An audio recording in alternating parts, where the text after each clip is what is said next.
Bonjour à tous. Voici la suite de votre cours sur les coordonnées de vecteurs. On passe aujourd'hui au grand 3, la collinéarité de deux vecteurs. Alors, je vous rappelle que nous avions déjà traité la collinéarité de deux vecteurs dans notre premier chapitre sur les vecteurs.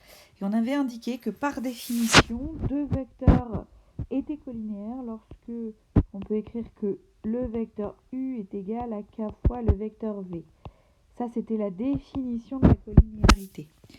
D'accord. Aujourd'hui, maintenant que l'on connaît les coordonnées des vecteurs, eh bien, on va dire que deux vecteurs sont collinéaires si et seulement si x, y' moins yx' est égal à 0. Je ne traiterai pas la démonstration dans cette vidéo. On prendra le temps de la faire ensemble. Donc, une première méthode, on veut vérifier si deux vecteurs sont collinéaires. D'accord, donc j'ai deux exemples différents.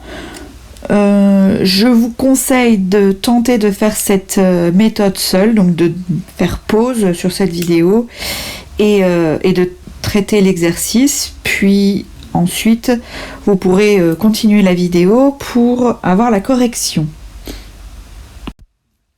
Voici donc la correction. Je prends 4, qui était donc, je vous rappelle, l'abscisse de U, que je multiplie par 21, moins 7, que je multiplie par moins 12. J'obtiens 84 moins 84, soit 0. Ainsi, je peux dire que les vecteurs U et V sont collinéaires. Alors, on peut utiliser donc cette méthode qui consiste à aller utiliser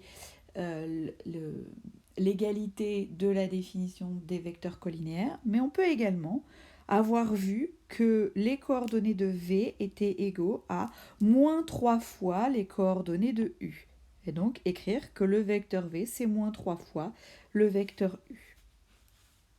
Dans le deuxième exemple, je fais 5 fois moins 7 moins 2 fois 15. J'obtiens moins 5. Ce n'est pas 0, donc je peux dire que les vecteurs U et V ne sont pas collinéaires. Alors, une notation, ce x, y' moins yx' s'appelle le déterminant. Vous voyez le mot ici, le déterminant des vecteurs U et V. Ce déterminant de U et V, on va pouvoir l'écrire avec des barres ici verticales. D'accord? Ce sont bien des barres, pas des parenthèses. Des parenthèses voudraient dire autre chose. Donc, ça va nous permettre d'écrire le calcul différemment. Et donc, on va dire que les vecteurs sont collinéaires si et seulement si ce déterminant est égal à 0. On applique ça donc avec deux nouveaux exemples. Encore une fois, je vous conseille de faire une pause sur cette vidéo, de tenter de répondre à cette méthode, puis de reprendre la vidéo. Voici donc la correction. Le déterminant de UV dans le premier cas, donc on a vu qu'on allait mettre des barres verticales autour de ici les coordonnées de U, ici les coordonnées de V. Ça me donne donc moins 6 fois moins 15, moins 10 fois 9, 90 moins 90, soit 0. Les vecteurs sont collinéaires. Dans le deuxième exemple, le déterminant, donc encore une fois les barres verticales, avec ici les coordonnées de U et ici les coordonnées de V, donne 4 fois 23, moins 9 fois 11. D'accord ? Vous pourrez trouver dans certains manuels une petite flèche comme ceci. D'accord ? Qui n'est absolument pas obligatoire, mais qui peut vous aider à faire le calcul. Donc ce deuxième calcul donne 92 moins 99, soit moins 7, ce qui n'est pas égal à 0, donc les vecteurs ne sont pas collinéaires. Je vous rappelle que dans notre premier chapitre sur les vecteurs, on avait indiqué que lorsque l'on avait des vecteurs collinéaires, cela pouvait nous permettre de démontrer que des droites étaient parallèles ou que des points étaient alignés. Vous avez donc deux nouvelles propriétés. Alors elles ne sont pas nouvelles, ce sont les mêmes, mais que cette fois-ci on va utiliser avec les coordonnées de vecteurs. On applique ces propriétés. Donc j'ai 5 points ici. L'objectif est de démontrer que les droites AB et CD sont parallèles, de démontrer que les points EB et D sont alignés. Donc, on sait depuis notre premier chapitre sur les vecteurs que démontrer que les droites AB et CD sont parallèles, ça revient à démontrer que le vecteur AB et le vecteur CD sont collinéaires. Donc, c'est ce que l'on va faire par la suite. On calcule les coordonnées du vecteur AB, on calcule les coordonnées du vecteur CD.